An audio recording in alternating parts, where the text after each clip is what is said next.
Moving on, the situation in war-torn Gaza that continues to deteriorate in a major blow to hundreds of thousands of Gazans who rely on aid to survive.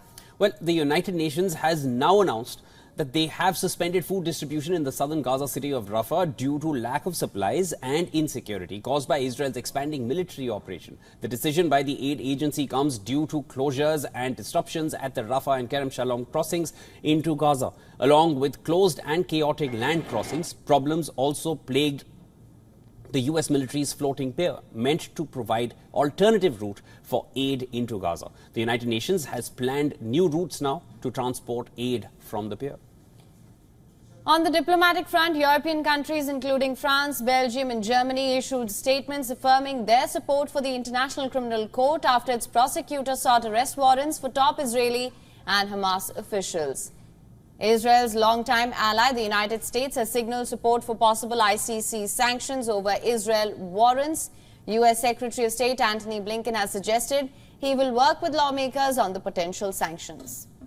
Also, for the first time, Blinken acknowledged that Israel might not be willing to embrace a normalization deal with Saudi Arabia if it means agreeing to clear progress towards a Palestinian state.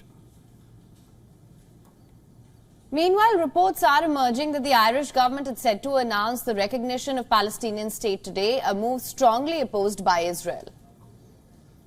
Following Israel's crackdown on Qatar-based media outlet, the Israeli government has now seized the broadcasting equipment of the Associated Press in southern Israel. They accuse the news agency of violating a new media law by providing images to the Qatar-based media giant. Although hours after the confiscation, Israel's communications minister reversed the decision and ordered the equipment be returned to the media outlet. It is not yet clear when the equipment will be given back to the news agency.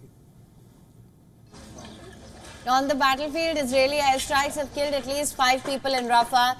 The situation in northern Gaza is worrisome. Israeli forces thrust deeper into Jabalia, striking a hospital and destroying residential areas with tank and air bombardments. They have also cleared off a sprawling refugee camp built for displaced civilians 75 years ago. Israel says it returned to the camp to prevent the militant group from regrouping after they had claimed earlier to dismantle Hamas months ago. And in the West Bank, Israeli forces raided the city of Jenin, killing 7 Palestinians. According to Palestinian health authorities, the operation involved dozens of vehicles and it continued into the night.